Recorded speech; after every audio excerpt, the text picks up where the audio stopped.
मिधम काम घर में करे,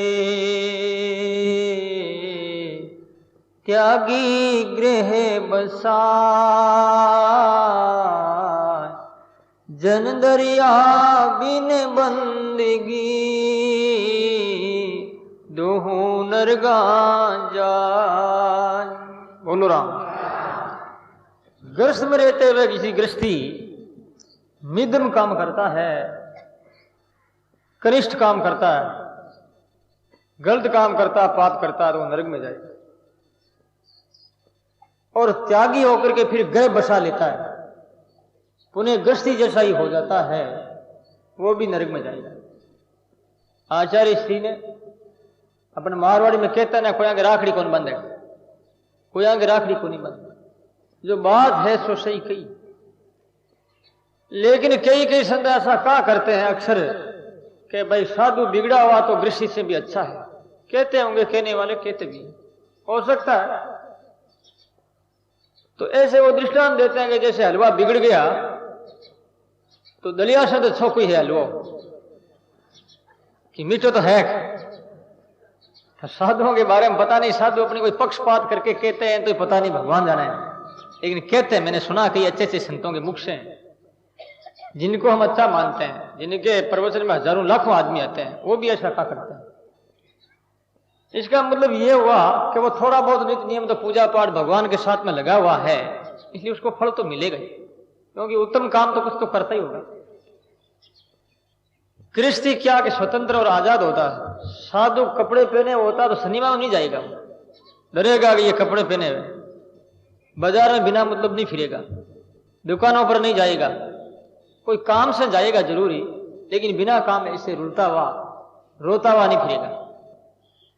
इसलिए थोड़ा सा कपड़ों का बंधन है, इस कारण से कहते होंगे, और तो क्या बात। लेकिन आचार्य श्री दरिया महाराज कहते हैं, जन दरिया बिन बंदगी, ये बात बताई। बंदगी भजन नहीं करते हैं तो सही साधु और सही गृहस्थी, भजन करते हैं तब ठीक। तुम्हारी संतान है और बहुत कमाती, पैसा बड़े राजी होते हैं, और कभी कभी वो गलती कर देते हैं, घाटा भी लग जाते, तुम सहन करते हो। क्यों सहन करते हो कि कोई बात नहीं, कितना कमाया है, कोई गलती हो जाती है, अपना बच्चा है। ऐसे भगवान सहित संतों के प्रति सोचते होंगे कि मेरा भक्त है, उत्तम ही उत्तम काम किया और कोई गलती कर दी है तो इसे माफ किया जा सकता है। श्रीमद् भागवत में ऐसा आता है, ये बात बनावटी नहीं। श्रीमद् भागवत में आता है कि मेरा जो भक्त है, वहां पर भागवत में ने तो गृहस्थ आश्रम की बात बताई है, ने साधु की।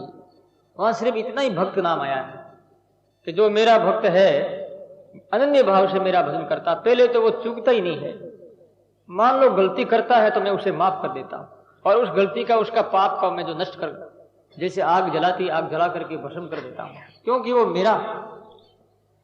अर्जुन ने प्रश्न किया श्रीमद् भगवद गीता में कि जैसे कि ये बादल आते हैं और हवा के जग जोर से तितर बितर होकर के बिखर जाते हैं, तो क्या भगत, योग भ्रष्ट भगत किसे कहते हैं?